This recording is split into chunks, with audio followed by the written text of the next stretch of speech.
उल्टा हो गया, इंडिया गठबंधन की 295 नहीं आई लेकिन एनडीए के 295 95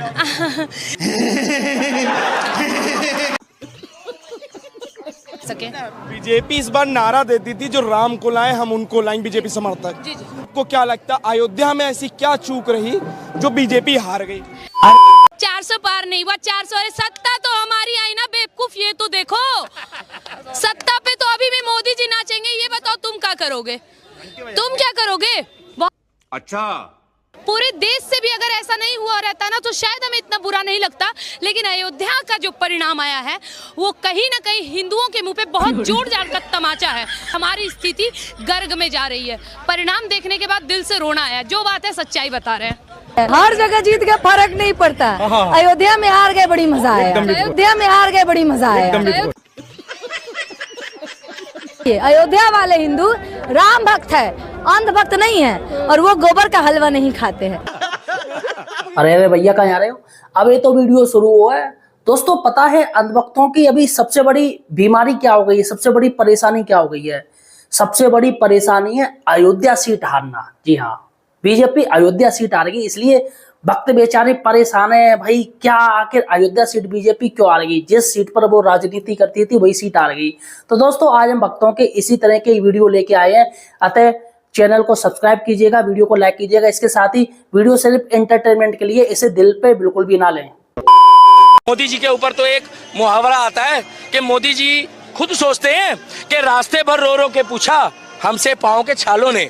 अच्छा, रास्ते भर रो रो के पूछा हमसे पाँव के छालों ने, बस्ती कितनी दूर बसा ली राम भक्त वालों ने। ठीक है। अरे पूरी दुनिया हार जाते एक मिनट के लिए, हमें इतनी टेंशन नहीं थी। कम से कम अयोध्या तो जीतने देते। 82% वोट थे। आंखों से आंसू आते, अंदर से मन रोता है। आंखों से आंसू आ रहे, अच्छा। अंदर से लोगों की आत्मा रो रही है। एक सच्चा मुसलमान यहाँ खड़ा हुआ, अल्लाह की इबादत करने वाला, वो कह रहा है दीपक भाई बुरा मत मानना, मैं तो मुसलमान हूँ। बाबरी मस्जिद बनाई होती ना मोदी ने तो हम सारे मुसलमान 500 साल मोदी को वोट देते। क्या बोला? मोदी को वोट देते। मतलब वो अपने ईमान और धर्म के पक्के हैं। You are right bro. एक दिन मुझे ऐसा लगा, मैंने भगवान से उनके दुख मांगे हैं कि भगवान आप मुझे अपना, जितना आपका दुख है मुझे अपना दुख दीजिए। भगवान का दुख? भगवान जी, गुरु महाराज मैं आपकी भगवान जी का कोई दुख है ही नहीं। गुरु महाराज हो या ना हो मुझे नहीं लगन थी। मैंने जब से अपना होश संभाला है मैंने उनके दुख मांगे गुरु महाराज जी। अच्छा है, आप अच्छे भक्त हैं कि तो भगवान का दुख ही मांग लेते हैं। गुरु महाराज जी एक दिन ऐसा हुआ कि मेरे ना सर पे किसी ने 2 डंडे मारे और मैं गुरु महाराज मैं मर गई। मतलब मुझे ऐसा लगा मैं इस दुनिया की नहीं हूँ। सपने में? सपने में नहीं। लोग दिन में प्रत्येक व्यक्ति मानव 2-3 रोटी खाता होगा, मैं खाती हूँ उसकी एक खुराक, फिर भी मैं जी जाती हूँ। कौन सी शक्ति हूँ मैं महान?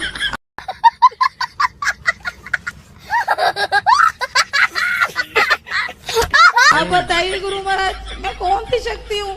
आप ईश्वर अंश हैं। राम जी महाराज के 2 बेटे थे ना, लव कुश भाई, लव कुश थे ना, बेटी तो नहीं थी ना। गुरु महाराज मैं राम जी की बेटी हूँ। उन्होंने मुझे निमंत्रण खाया। वाह दीदी, वाह दीदी। नहीं दीदी, वाह दीदी। दीदी इनका इन लोगों मदरसों छाप का जिनको अभी देश से निकालने की तैयारी चल रही है, इनसे अब हम डिबेट करेंगे। हमें इनको खतरा महसूस होता है। भेजिए इनको अभी। टिकट करवा रहे हैं योगी जी, निकलिए यहाँ से। अरे सारे को निकालो, सारे। से मैं पूछ रहा हूँ, मोदी ने जिस दिन से सरकार बनी या चुनाव हुआ, मोदी ने एक दिन ये कहा मोदी सरकार नहीं। इसमें तानाशाही वाली बात कैसे? मोदी सरकार कहलवाओ ना एक दफे। मोदी सरकार कहेंगे तो तानाशाही है, नहीं तो तानाशाही नहीं है।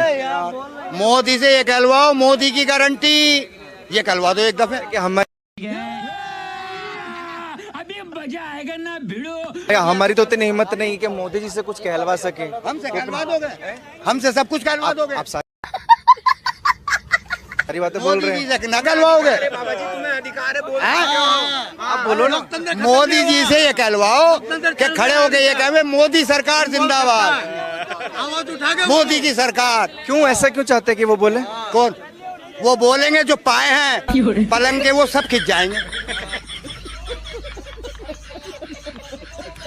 एनडीए सरकार कह सकते हैं आप। एनडीए सरकार, एनडीए लोकतंत्र खत्म हुआ, क्या खत्म हुआ? कुछ भी खत्म नहीं हुआ। लोकतंत्र खत्म करने वाले कांग्रेस ही थे।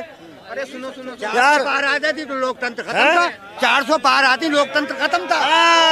चाचा अरे सुनो, 10 सालों में बहुमत में थे तब मोदी की तानाशाही कोई ना कम करेगा। तानाशाही कोई कम ना करता मोदी की। 400 पार हो जाती, वो तो 240 पर चाचा कोई बात ना, 24 में ना 29 में करवा देंगे, करवाएंगे। अरे करवा के, अरे विपक्ष क्या बोला तूने? चाचा कोई बात ना, 24 में ना 29 में करवा देंगे, करवाएंगे। अरे करवा। अच्छा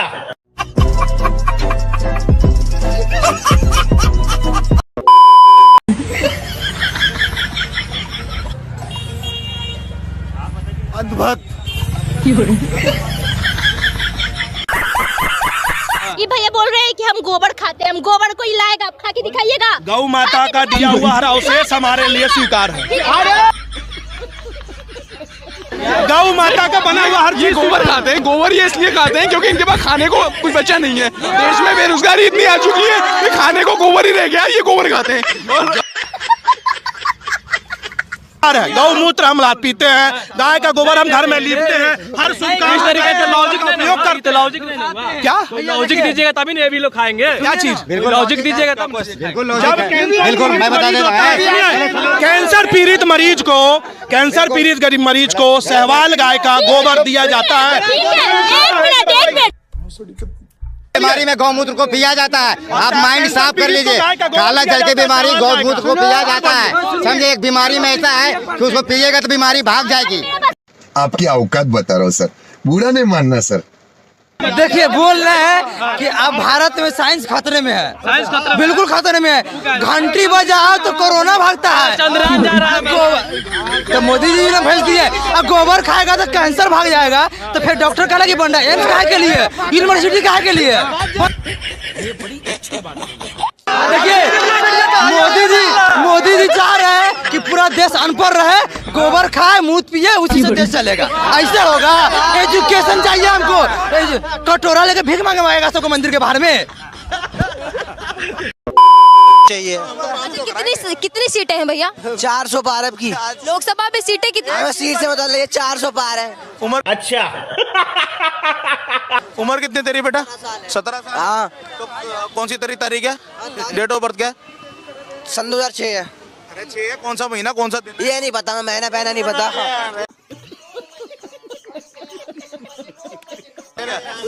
तू बेटा इस देश में भी वोट देने का हक नहीं रखता, तो तू तो 400 पार और 300 पार मत कर। गुंडागर्दी करो ना, यूपी में गुंडागर्दी करो। बिल्डोजर बाबा अगले दिन घर तोड़वा देता है, घर तोड़वा देता है, घर तोड़वा देता है। बिल्डोजर की राजनीति। बाबा को नागिन डांस मत करो, बाबा तेरा ही घर तोड़ देगा। कोई बात राहुल गांधी क्यों नहीं पसंद, पीएम मोदी क्यों पसंद है? चलिए जान। गांधी के जो दादा थे ना, परदादा, जो राहुल गांधी परदादा, नाम क्या है? विपुल भारती छत्री। नहीं, दादाजी परदादाजी की बात कर रहे, इतना ज्ञान आपके पास है, क्या नाम है उनके दादाजी का? नाम जवाहरलाल नेहरू पंडित है उनका दादाजी का नाम। उनका क्या इतिहास खोलने वाले हैं हम? इतिहास ये है, जब आज़ादी मिली थी हमारे देश को, तो हमारे भगत सिंह ने कहा था, इनका मकसद एक ही है, गद्दी पे बैठना। ये देश को नहीं देखेंगे, अपनी गद्दी को बचाए रहेंगे। सुनो, एक वो पीछे यूट्यूब पे मीम चला था, जब वो बाढ़ आई थी, हे राम कृष्ण परमहंस, ये बच्चे को देख के मेरे को तो वही चीज याद आई। राहुल गांधी के दादा नेहरू थे। मुझे पता ही नहीं है क्या। बेटा कौन सी क्लास तक पढ़े हो? पढ़ चुके हो? मैं रामायण पढ़ता हूँ।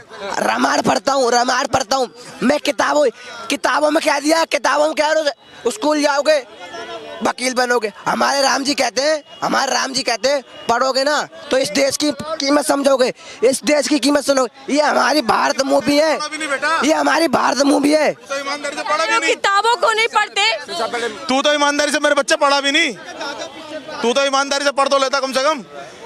गजब बेइज्जती है। राहुल गांधी का दादा जवाहरलाल नेहरू नहीं था।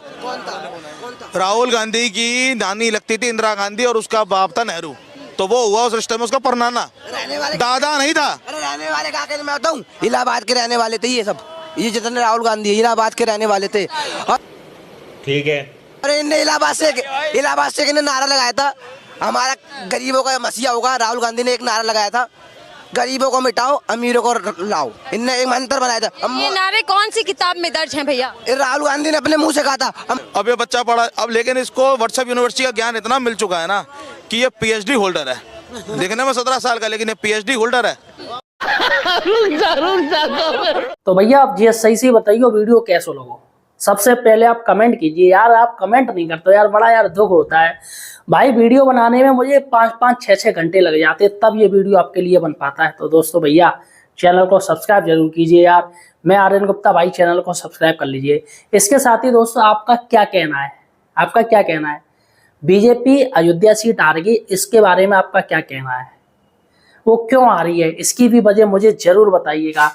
लेकिन दोस्तों मुझे जहाँ तक लगता है कि अयोध्या सीट जो हारी है वो अपने कुकर्मों की वजह से आ रही है। जी हाँ, ज़्यादा ही अति दर रखी थी, तानाशाही दर रखी थी, इसलिए अयोध्या राम के नाम पे वोट मांगे जा रहे थे।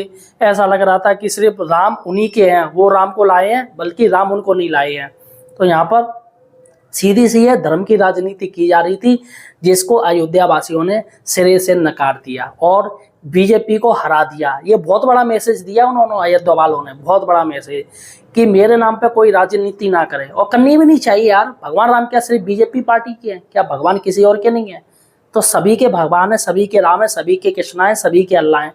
तो दोस्तों ऐसे में बीजेपी अयोध्या सीट आ रही, जिसका मलाल अभी भी अंधभक्तों को बहुत ज़्यादा है। बेचारे बहुत ज़्यादा परेशान है, बहुत ज़्यादा उनको समझने में नहीं आ रहा है कि भैया क्या करें क्या ना करें। तो दोस्तों मिलते हैं एक नई वीडियो के साथ। इसके साथ इस वीडियो को ज़्यादा से ज़्यादा शेयर कीजिए, अपने दोस्तों को भेजिए ताकि वो लोग भी मजे कर सकें। मिलते हैं नई वीडियो के साथ।